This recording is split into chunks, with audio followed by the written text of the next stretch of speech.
Assalamualaikum warahmatullahi wabarakatuh.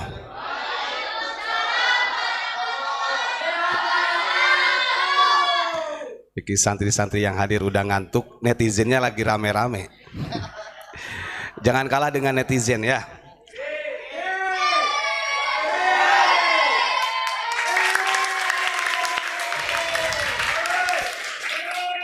Ulangi lagi biar kompak. Assalamualaikum warahmatullahi wabarakatuh.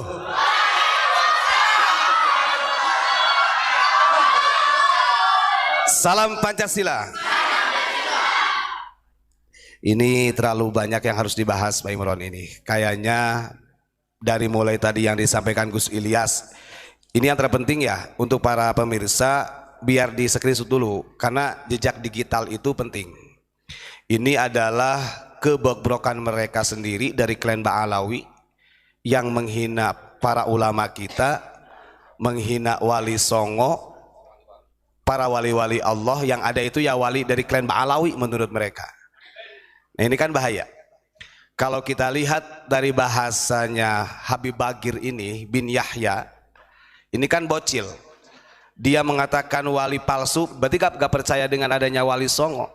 Ini udah kelihatan. Itu akidahnya Syiah. Jadi kalau ada orang Indonesia mau imigran dia numpang di Indonesia kemudian gak percaya adanya para wali, wabil khusus Wali Songo yang sudah menyebarkan Islam di Nusantara, berarti mereka Syiah. Gitu ya. Terus kemudian yang ingin saya sampaikan sebelum saya baca kitab, di dalam catatan sejarah kelompok Islam yang berakidah Syiah terbesar di dunia itu ada 5 negara. Ini catatan penting. Ada 5 negara yang menganut Syiah terbesar. Jadi walaupun di Indonesia sebagian kecil ada Syiah, masih alhamdulillah Indonesia tidak termasuk 5 negara yang popularitasnya Syiah. Ini saya sebutkan 5 negara yang terbanyak akidah Syiahnya itu. Yang pertama adalah Pakistan. Pakistan ini Syiahnya banyak.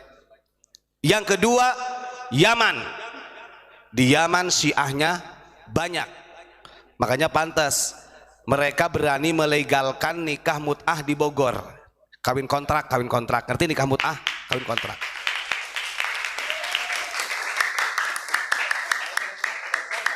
Bahkan hebatnya lagi tuh kawin kontrak itu mereka ya harus dengan orang-orang lokal kita ini.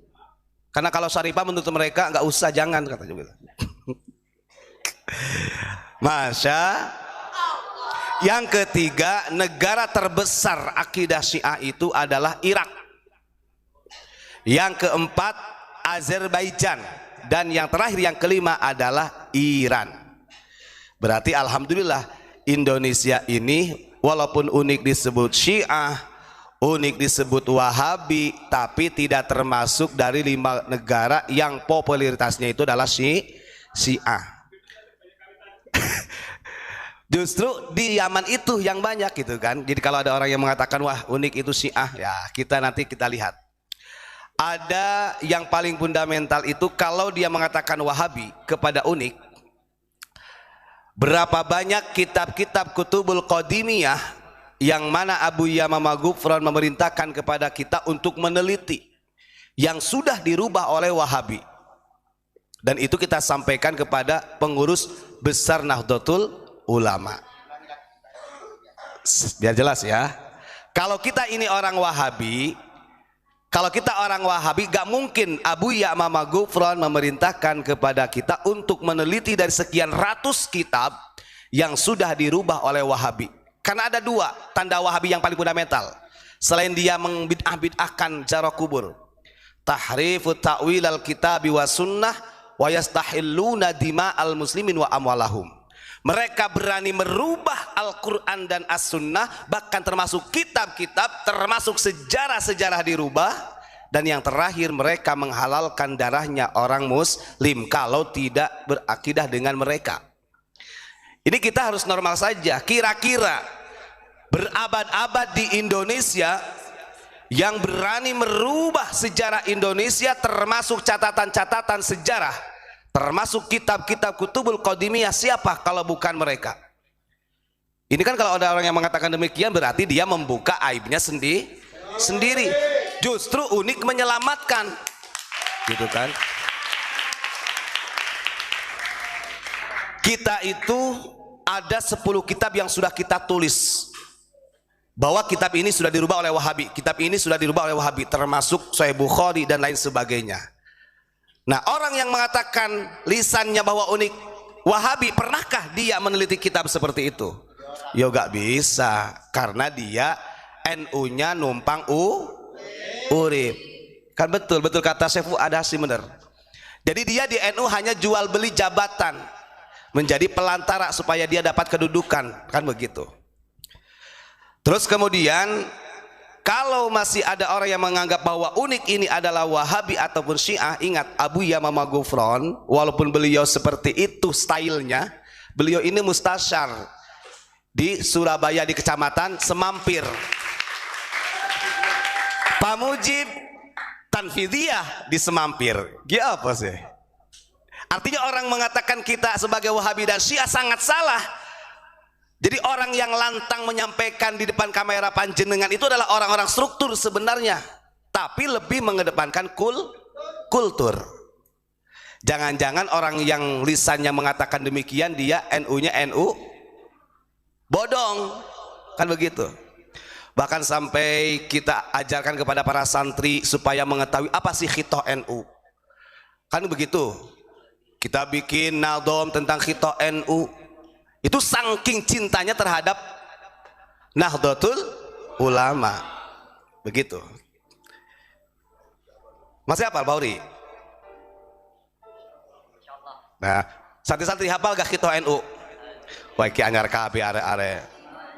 Hadhihi asasu sunnati wal jamaah Nahdlatul Ulama Qur'anun wa sunnatun qiyasun wa ijma' hiya i'timaduna. Cara mengajarkannya Abu ya kepada santri supaya paham khitoh, karena biasanya orang struktur itu gaya-gaya begini, NU harus kembali kepada khitoh, NU harus kembali kepada khitoh, sementara khitoh sendiri nggak paham mereka. Dibikin syair biarlah jenah pelafaz dan masuk ke dalam pikiran, kan begitu.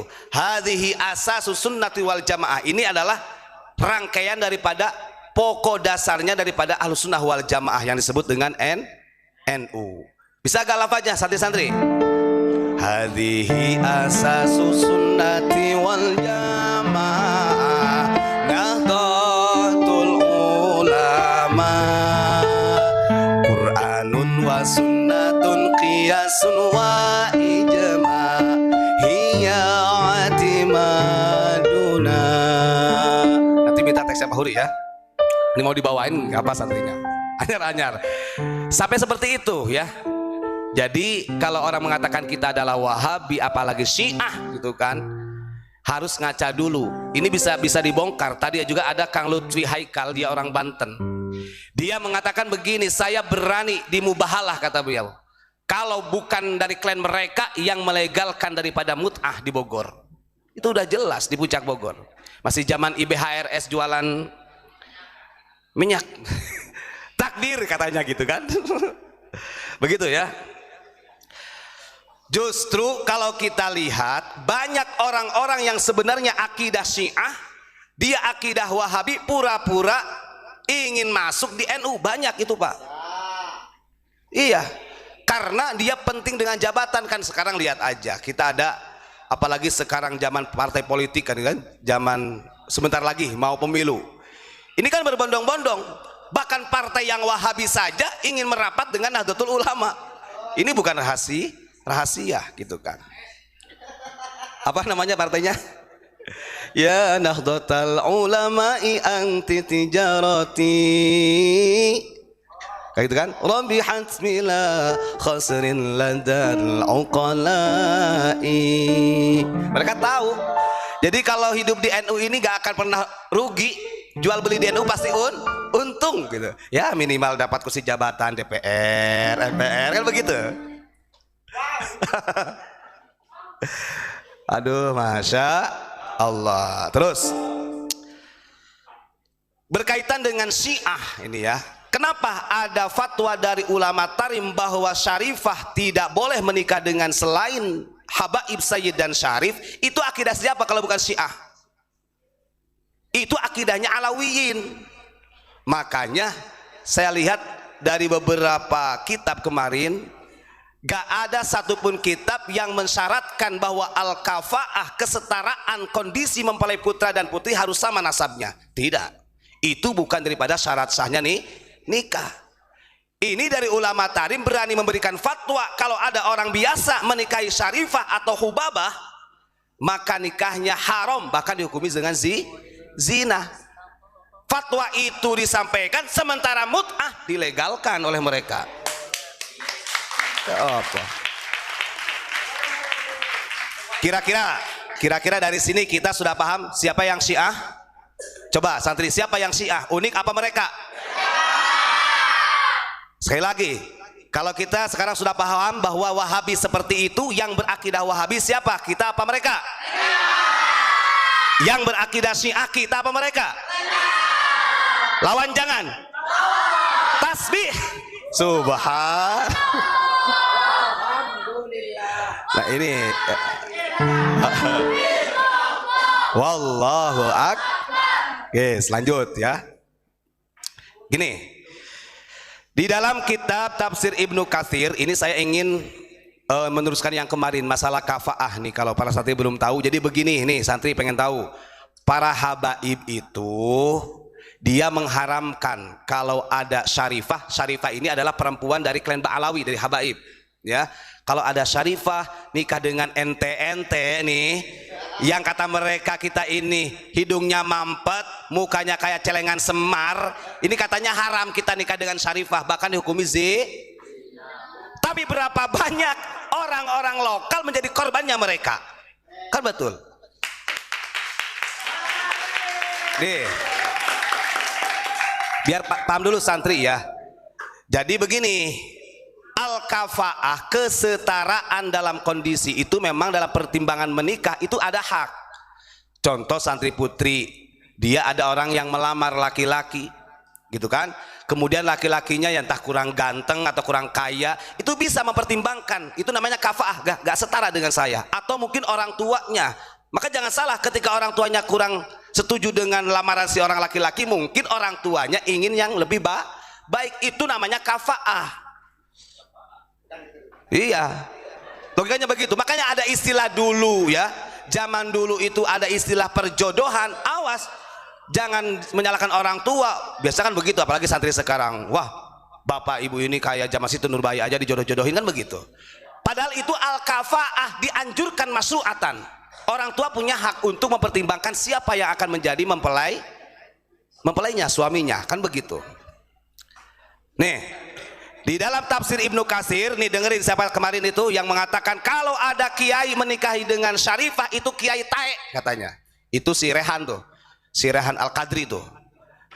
Di sini dijelaskan wa qad istadalla bi hadhil ayatil karimah wa hadhil ahadits syarifah man dhahaba minal ulama ila annal kafa'ata fin nikah la tustaratu wa la yustaratu siwaddin. Al-kafa'ah itu bukan menjadi syarat sahnya nikah. Jadi kalau ente mau nikahi Syarifah, nikahi aja gak apa-apa, biar jadi Habib. Di sini ada tuh siapa namanya tuh, Habib Eka, nih tahu ya, nikahi Syarifah. Begitu. Tetap yang paling fundamental itu yang menjadi syarat yang paling mutlak untuk mempertimbangkan dinilai dari segi agamanya sudah, gitu ya. Terus kemudian kalau saya lihat dari apa yang tadi disampaikan Gus Ilyas dari Habib Ba'agir tadi, dia mengatakan satu Ba'alawi lebih mulia dibandingkan 700 ulama Nusantara katanya. Kira-kira para santri kalau mengatakan begini, ada Habib satu lebih mulia daripada 700 ulama, kira-kira percaya apa tidak? Percaya apa tidak? Fitnah apa tidak? Haram apa tidak? Laknat apa tidak? Laknat. Mau orang saya sudah buka dalam kitab Yang ditulis oleh Syekh Nawawi sudah jelas kok. Ini masih ada lagi. Kapan hari ada yang mengatakan satu Habib lebih baik daripada 70. Ini satu Habib 700. Ini kan otaknya di mana ini? Bocil ini ya, bocil nih. Terus kemudian apa lagi nih? Wali Songo ganti aja jadi Wali Sundel tuh kan. Pengen tahu wajahnya orang yang komen kayak gini? Nih tak tunjukin. Tak tunjukin ya. Tak zoom. Nah. Orangnya nih. Tetap ini harus diproses orang kayak gini, betul. Saya setuju. Ini nih Bagir namanya. Habib Bagir bin Hani bin Yahya As-Segaf. Nih orangnya. Maka para santri nanti kalau pulang dari pesantren, ini sekalian tak doktrin nih Pak. Santri tak doktrin sekalian. Nih, santri tak doktrin sekalian. Kalau Anda nanti pulang dari pesantren, kalau Anda habaib atau syarifah, jangan terlalu tunduk-tunduk saja. Mereka itu sudah menghina ulama-ulama kita. Gitu ya. Harus diusir. Gitu ya. Nah, orang seperti ini nggak sadar. Ya. Kalau dia menyadari apa yang disampaikan oleh baginda Rasul di dalam hadisnya, qala Rasulullah sallallahu alaihi wasallam, kullukum banu adama wa adamu khuliqa min turabin. Semua manusia, mau sayyid, mau syarif, mau habib, kiai, lora, gus, kita semua orang biasa sama, banu Adam. Wa adamu khuliqa min turabin. Sementara Nabi Adam diciptakan dari tanah. Kira-kira saya tanya kepada ente-ente, para habaib diciptakan dari emas apa bukan? Para habaib diciptakan dari perak bukan? Para habaib diciptakan dari pasir bukan? Para habaib diciptakan dari batu bukan? Diciptakan dari apa? Tuh tahu kan? Tahu semua tuh. Artinya di sini nggak ada bedanya. Mau habaib kek, mau Unah putrinya Ustaz Imron, tetap dari tanah. Betul tidak? Lawan jangan. Adik-adik nih yang suka nyanyi salawat, awas, ini ada santri mumpung ada di sini. Jangan sekali-kali bawakan lagu Yatarim. Ya, Anda tidak tahu lagu Yatarim dalam tekstualnya itu lajnah kita supaya kita hafal kepada kalian mereka. Yatarim, Yatarim. Di sana aja ya Hudar, ya Muhdar, ya Atas, ya Haddad, begitu. Daripada begitu hafalkan aja keturunan kita sendiri atau nadoman ibunda Nabi. Ayo, siapa yang suka nyanyi Tarim?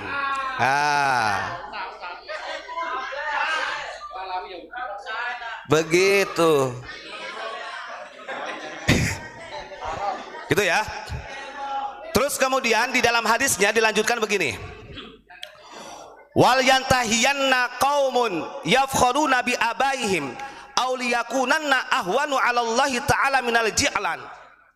Dan sebenarnya Allah itu dengan adanya Nabi Muhammad sebagai khatamun nabiyyin itu sudah menghapus jahiliyah yang suka membanggakan nasab itu. Nah, kalau sekarang masih ada yang membanggakan nasab, maka kata Allah ahwanu 'ala Allah taala minal ji'lan.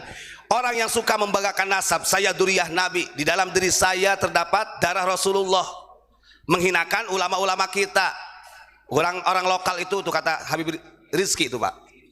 Nah biasanya anak muda ini senang sama Habib-Habib yang kayak gitu. Habib Rizki itu memang ganteng, tapi cocoknya itu rusak. Ngomong orang lokal itu toyo celengan semar, hidungnya mampet jadi. Itu Habib Rizki itu. Nah kalau seperti ini harusnya lembaga Rabithah Alawiyah bisa mendidik Habib-Habib anak muda tersebut. Ini kan enggak dibiarkan.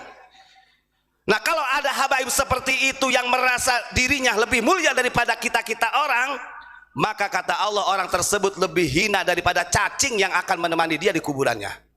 Naudzubillahi min.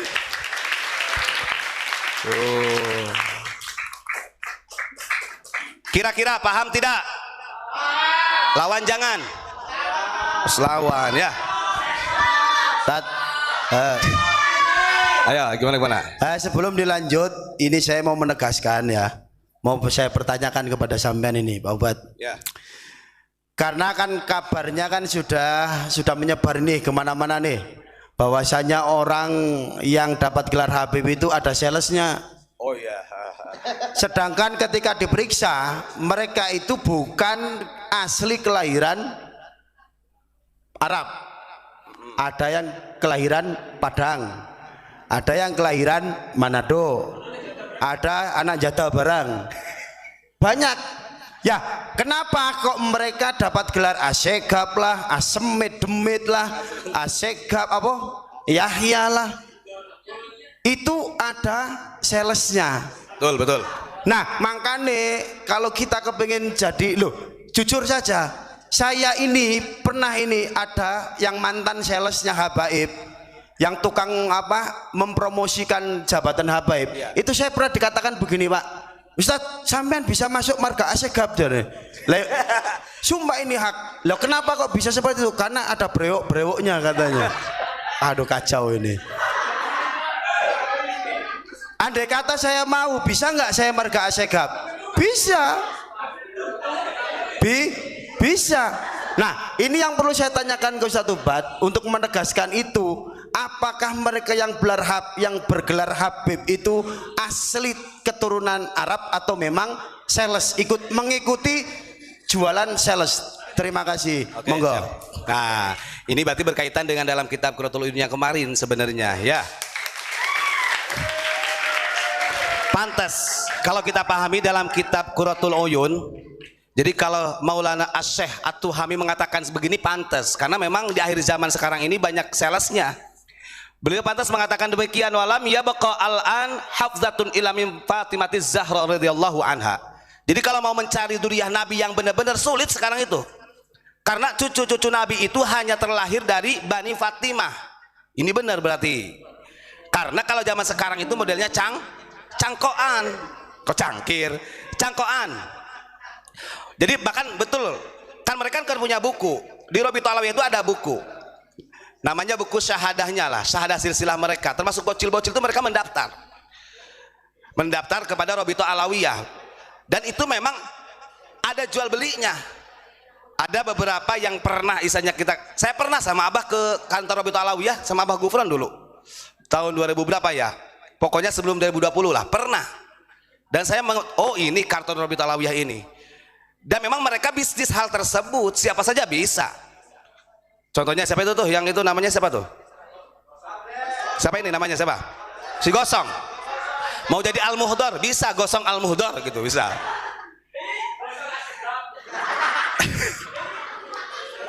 Makanya nih Pak Santri, yang ada klan-klan di kita itu hanya di Indonesia. Memang tujuan Yaman Indonesia yang menggem. Jadi dulu itu ada yang namanya Habib Jalal Al-Aidid cerita, kenapa Rabi'atul Alawiyah itu menghilangkan dari marga Al-Aidid atau Aidid, karena mereka takut ketahuan. Karena pelopor PKI ini kan siapa namanya pelopor PKI?